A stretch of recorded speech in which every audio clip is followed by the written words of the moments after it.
তো গাইস কি করার, অনেক শখ ছিল গাইস লিল ক্রিমিনালটা নিব, কিন্তু গাইস পারলাম না।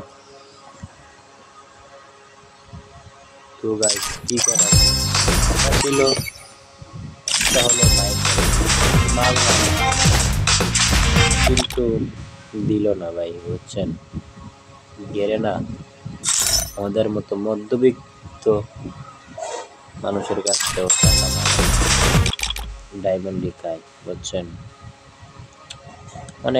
অনেক শখ ছিল ঘুষ ক্রিমিনাল ভাই করবো, কিন্তু ভাই পারলাম না, অভাব ভাই। যদি ঘুষ ক্রিমিনালটা দিয়ে দিত ভাই, বা যদি কেউ গিফট করতো, তাইলে আমি অনেক খুশি হতাম, পেলাম।